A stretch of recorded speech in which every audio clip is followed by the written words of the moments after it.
নমস্কার। আজকের এই ভিডিওটা কিন্তু প্রত্যেকটা ছাত্রছাত্রীর জন্যে অত্যন্ত গুরুত্বপূর্ণ হতে চলেছে। দেখো, অনেকেই তোমরা স্বপ্ন দেখো যে পুলিশের ইউনিফর্ম পরে তোমরা দেশের সেবা করবে। অনেকেই ছোটবেলা থেকে বলে এসছো যে আমি আইপিএস অফিসার হব বড় হয়ে। কিন্তু প্রত্যেকে কিন্তু জানো না যে কিভাবে আইপিএস অফিসার হওয়া যায়, কি পরীক্ষা দিতে হয়, সমস্ত এ টু জেড তথ্য কিন্তু আজকের এই ভিডিওর মাধ্যমে আমি দিতে চলেছি। সুতরাং দেখো, স্বপ্ন দেখা এবং সেই স্বপ্নকে বাস্তবায়ন করার মধ্যে কিন্তু বেশ অনেকটা পার্থক্য রয়েছে। সেই পার্থক্যটা আজকে কমাতে এসেছি আজকের এই ভিডিওর মাধ্যমে। আজকে আমরা জানবো আইপিএস অফিসার কিভাবে হওয়া যায় এবং ক্লাস 10 থেকে শুরু করে আইপিএস হওয়ার সম্পূর্ণ রোডম্যাপটা কিন্তু এ টু জেড রোডম্যাপটা কিন্তু গাইডটা কিন্তু আজকে তোমরা এই ভিডিও থেকে পেয়ে যাবে। তোমরা যারা আমাদের চ্যানেলে নতুন হয়ে আছো তাদেরকে বলবো চ্যানেলটি অবশ্যই সাবস্ক্রাইব করে নাও, যাতে ফিউচারে এরকম ইনফরমেটিভ তথ্যগুলো সবার আগে তোমার কাছে চলে যায়। বেল আইকন প্রেস করতে কিন্তু অবশ্যই ভুলবে না, ঠিক আছে? আচ্ছা, তো বন্ধুরা, আমরা দেখো পরিষ্কার কথা তোমাদেরকে জানিয়ে রাখি, সেটা হলো দেখো, অনেকের মনে কিন্তু হাজার একটা প্রশ্ন থাকে।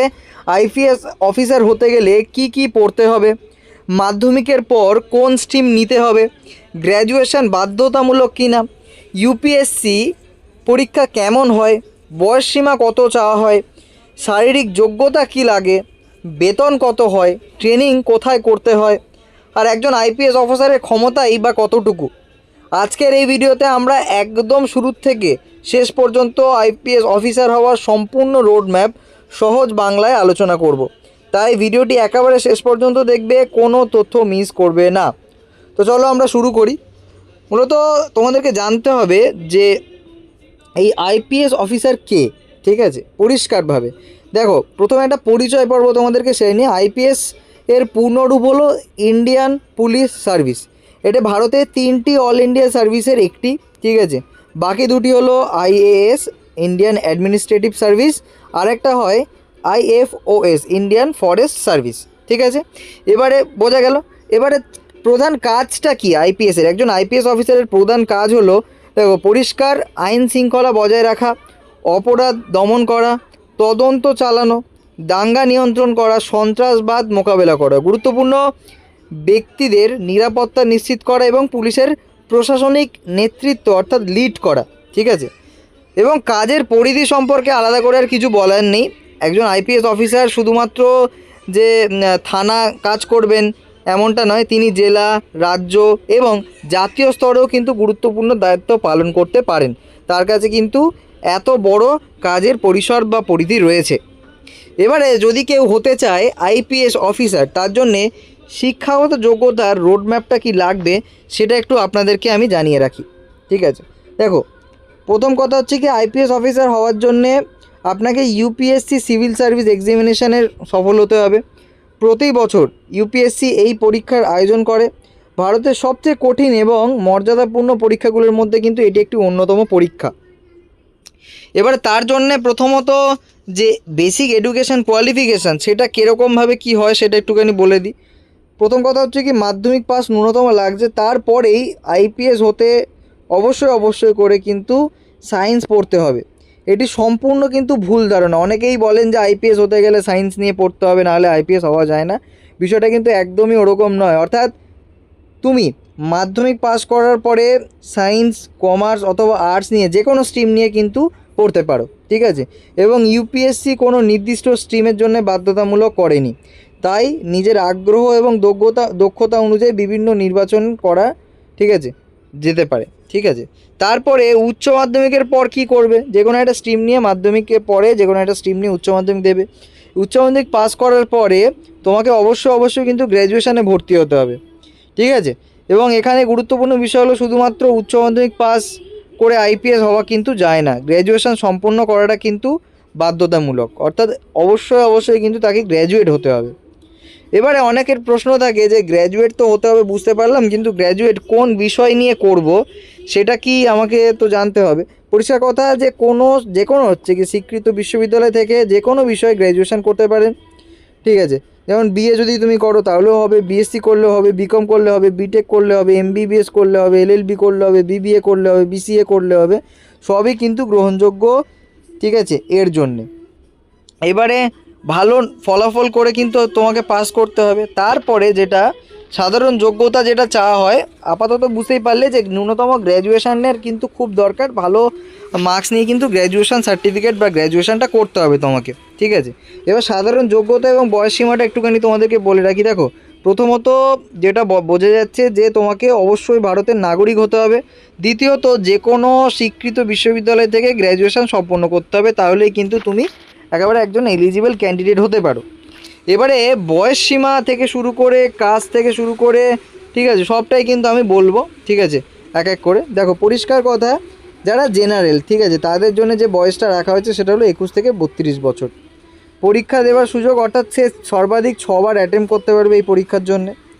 যারা ওবিসি ক্যান্ডিডেট রয়েছে তাদের সর্বোচ্চ বয়স কিন্তু 35 বছর, তারা সর্বোচ্চ 9 বার এই পরীক্ষা দিতে পারবে, ঠিক আছে। এবং যারা এসসি এসটি ক্যান্ডিডেট আছে তারা সর্বোচ্চ 37 বছর, ঠিক আছে, এবং নির্ধারিত বয়সসীমা পর্যন্ত কিন্তু তারা দিতে পারবে, ঠিক আছে। পিডাব্লিউ বিডি হচ্ছে কি সরকারি নিয়ম অনুযায়ী ছাড় আছে, ঠিক আছে, এবং নিয়ম অনুযায়ী কিন্তু তারা পরীক্ষা দেওয়ার সুযোগ পাবে সর্বাধিক, ঠিক আছে। আশা করি তোমরা বুঝতে পেরেছো। এরপরে ইউপিএসসি এক্সামের প্যাটার্নটা কী হয় বা কীরকমভাবে ধাপে ধাপে পরীক্ষাটা সম্পন্ন হয় সেটা একটুখানি প্রথমে বলি। প্রথম ধাপ হচ্ছে কি প্রিলিমিনারি এক্সাম হয়। কি হয় প্রিলিমিনারি এক্সামে? মূলত এখানে দুটি অবজেক্টিভ পেপার থাকে, একটা জেনারেল স্টাডিজ, একটা সিএসএটি, ঠিক আছে। প্রিলিমিনারি শুধুমাত্র স্ক্রিনিং টেস্ট, এখানে প্রাপ্ত নম্বর ফাইনাল মেরিট লিস্টে কিন্তু যোগ হয় না, ঠিক আছে। ওকে, এন্ট্রান্স টাইপের এক প্রকার, ঠিক আছে। এবার দ্বিতীয় ধাপ হয় মেন্স এক্সাম। দ্বিতীয় যে ধাপটা হয় সেটা হলো মেন্স এক্সাম। এখানে মূলত কি হয় যে প্রিলিমিনারি যদি কেউ পাস করে কোনো স্টুডেন্ট, তারাই শুধুমাত্র মেন পরীক্ষায় বসতে পারবে, মানে একটা ছাঁটাই বাছাই পর্ব হয়। প্রিলিমিনারির মাধ্যমে এক প্রকার ছাঁটাই হয়, তারপরে হচ্ছে কি মেন পরীক্ষায় বসতে পারে। মেনে এসে তাকে এসে, জেনারেল স্টাডি, একাধিক পেপার, অপশনাল সাবজেক্ট বা ল্যাঙ্গুয়েজ পেপারও থাকে। এটি সম্পূর্ণ ডিসক্রিপটিভ এক্সাম হয়, অর্থাৎ বর্ণনামূলক কিন্তু পরীক্ষা হবে, ঠিক আছে। এবং তারপরে যে ধাপটা থাকে সেটা হলো তৃতীয় ধাপটা, সেটা হলো মেন্স। অর্থাৎ কেউ যদি মেন্সটা সফলভাবে পাস করে তারপরেই কিন্তু সে পরবর্তী ধাপ, তৃতীয় ধাপ অর্থাৎ ইন্টারভিউয়ে যেতে পারবে। তারপরে তার পার্সোনালিটি টেস্ট, ইন্টারভিউ নেওয়া হয় এবং এখানে, ঠিক আছে, তোমার জ্ঞান, আত্মবিশ্বাস, সিদ্ধান্ত নেওয়ার ক্ষমতা, নেতৃত্বের গুণ, ব্যক্তিত্ব মূল্যায়ন সব কিছুই কিন্তু এখানে যাচাই করা হয়। তারপরে এর বেসিসে, অর্থাৎ ইন্টারভিউয়ের বেসিসে কিন্তু ফাইনাল যে মেরিট লিস্ট, ঠিক আছে। প্রিলিমিনারি পরে হচ্ছে কি, মানে অনেকেই মনে করেন যে প্রিলিমিনারি নম্বরে ফাইনাল রেজাল্ট যোগ হয়, কিন্তু আসলে কিন্তু তাই নয়। ফাইনাল মেরিট তৈরি হয় শুধুমাত্র মেন্সের নাম্বার এবং ইন্টারভিউয়ের ভিত্তিতে, ঠিক আছে। এটা হলো আসল বিষয়, ঠিক আছে। আশা করি তোমরা বুঝতে পারছো ব্যাপারটা, ঠিক আছে। অর্থাৎ তিনটে ধাপ আছে প্রিলিমিনারি, অর্থাৎ এখানে উত্তীর্ণ হলে মেন্স পরীক্ষায় বসতে পারবে, এবং তারপরে মেন্স যদি উত্তীর্ণ হও তারপরেই গিয়ে কিন্তু তুমি ইন্টারভিউতে বসতে পারবে এবং ইন্টারভিউয়ের মাধ্যমে কিন্তু ফাইনাল মেরিট লিস্ট কিন্তু প্রকাশিত হবে, ঠিক আছে। বুঝতে পারলে ব্যাপারটা। এবারে যে শারীরিক যে যোগ্যতা বা ফিজিক্যাল যে কী কী দরকার আছে, রিকোয়ারমেন্ট হয়, দেখো একজন আইপিএস ক্যাডারদের জন্য নির্দিষ্ট শারীরিক মানদণ্ড রয়েছে। যেমন সাধারণভাবে পুরুষ প্রার্থীদের ন্যূনতম যে উচ্চতা বা হাইট কিন্তু, ঠিক আছে, হতে হবে 165 সেন্টিমিটার। মহিলাদের ক্ষেত্রে কিন্তু একটু কম, 150 সেন্টিমিটার, ঠিক আছে। কিছু সংরক্ষিত শ্রেণীর জন্য কিন্তু উচ্চতার ক্ষেত্রে শিথিলতা রয়েছে, ঠিক আছে। পুরুষদের বুকের মাপের নির্দিষ্ট মানদণ্ড রয়েছে। মেডিকেল পরীক্ষা, চোখের দৃষ্টি, শ্রবণ শক্তি, হৃদযন্ত্র, রক্তচাপ সহ বিভিন্ন স্বাস্থ্য পরীক্ষা কিন্তু করা হয়, অর্থাৎ মেডিকেল কিন্তু দিতে হয়, ঠিক আছে। এবারে ট্রেনিং এবং কেরিয়ার গ্রোথ সম্পর্কে তোমাদেরকে বলি। প্রথম কথা হচ্ছে কি বলে রাখি তোমাকে, যে ইউপিএসসিতে আইপিএস হিসেবে নির্বাচিত হতে হলে, ঠিক আছে, মাসৌরিতে Lal Bahadur Shastri national academy administration foundation course করতে হয়। এরপর হায়দ্রাবাদে, ঠিক আছে, Sardar Vallabhbhai Patel national police academy ঠিক আছে, বিশেষায়িত আইপিএসের ট্রেনিং দেওয়া হয়। এখানে আইন, তদন্ত, অস্ত্র চালনা, শারীরিক প্রশিক্ষণ, নেতৃত্ব, সাইবার অপরাধ মোকাবিলা, ট্রাফিক ব্যবস্থাপনা সমস্ত বিষয় সম্পর্কে কিন্তু তোমাকে এক প্রকার মর্যাদাপূর্ণ প্রশিক্ষণ দেওয়া হয়, ঠিক আছে। এবং দেখো পরিষ্কার কথা, এখানে পদোন্নতির কিন্তু একটা ব্যাপার থাকে, ঠিক আছে।